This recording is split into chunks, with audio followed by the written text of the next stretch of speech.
Hi, my name is Linsdau. I'm a polar explorer and professional adventurer. Today I'm going to tell you how to make some snow goggles in case you have an accident and things go wrong.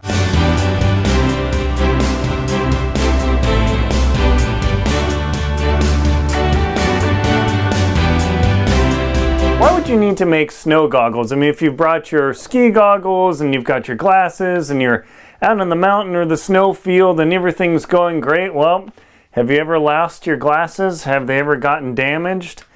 That does happen. Let's say you've got your ski goggles and I'll never lose these, nothing happens, and you're putting up your tent and all of a sudden in a windstorm, that tent pole comes across and smashes your goggles open and you're in a blinding field of snow, it's super sunny, you can't really see and you think, oh, I'll just tough it out. Well, there's a condition called photokeratitis where that's actually the sunburning of your cornea in your eye, and it can cause what's called snow blindness. And if you have that happen, you're going to be out of commission. In fact, that just happened to an expedition this season. A climber was out, he was on a snowfield, didn't have the goggles and glasses on. He literally went blind, and it was so bad he had to get evacuated. Another buddy I'll tell you about after I show you what the technique of this is. I'll tell you what his story is, so stay tuned for that. So what you're going to need is some handy dandy duct tape and some string, and I'll literally show you how to do that all using your pocket knife.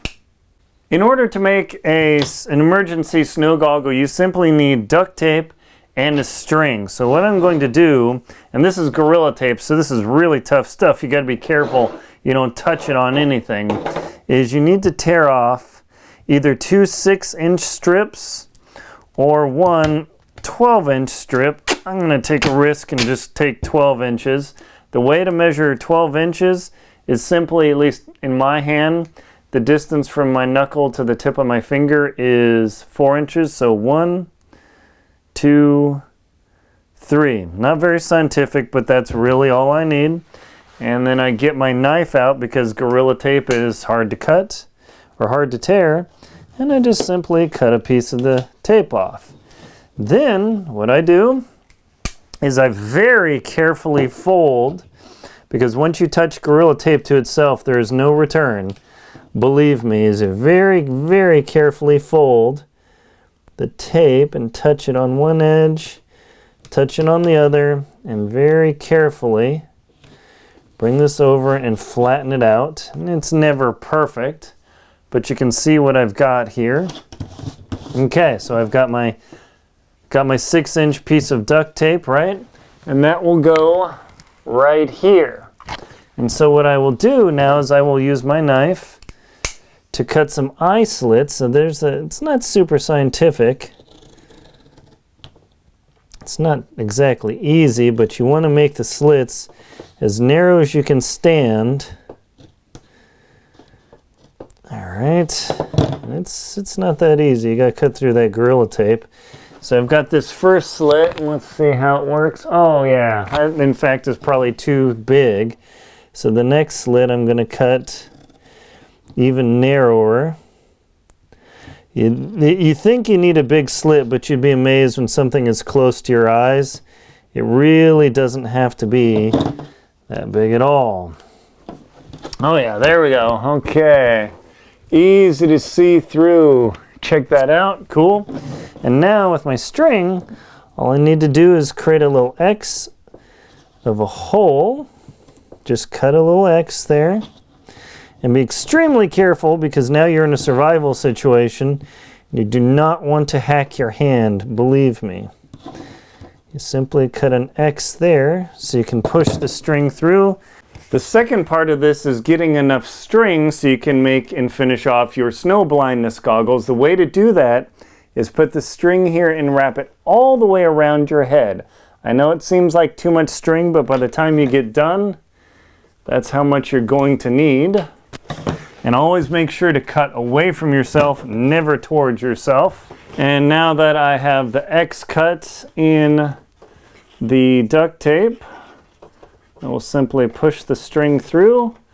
I will tie a I mean, you can tie a basic knot, but I prefer a figure 8 knot. Twist it around and knot it up there. Close my knife so I don't cut myself. Okay, so that is ready to go. And now I put the other string through. Of course, it fuzzes out a little bit. It's a little frustrating to deal with, but you'll get it through in a moment. And this is all just an emergency situation anyway. All right, almost through. This is not as easy as it looks. Might actually have to use my knife to push that guy through.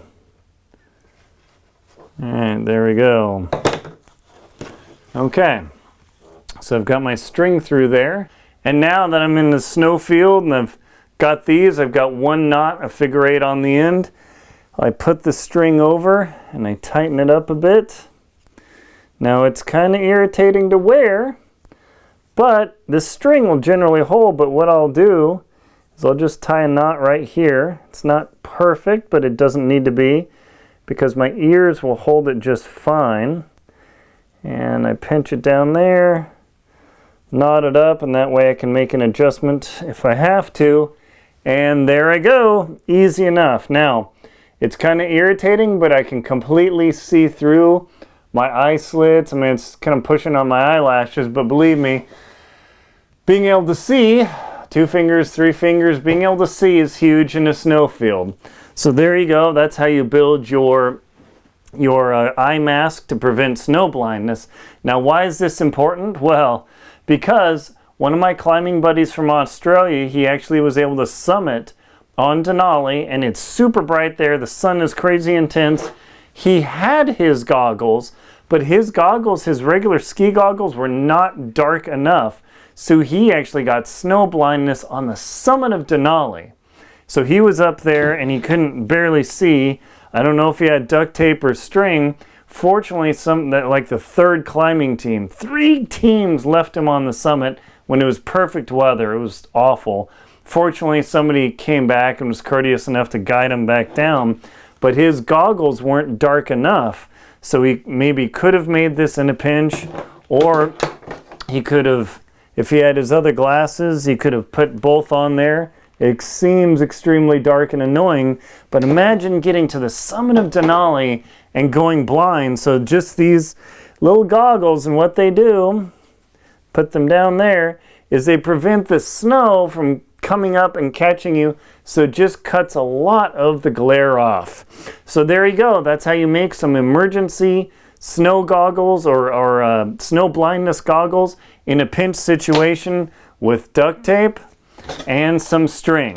And by the way, I learned this from Survival Hacks. This is a really cool book. I love this. I'm going to do a whole series, and I'm going to make my own survival hack book because this is just too sweet. I'll put a link below to this, to my knife, and yeah, to this Gorilla duct tape, because this stuff is awesome. Thank you very much for watching. My name is Aaron Linsdau. I'm a polar explorer and professional adventurer. Please like and comment on the video, and subscribe to my channel if you found it helpful. Thank you very much, and enjoy your safe adventures.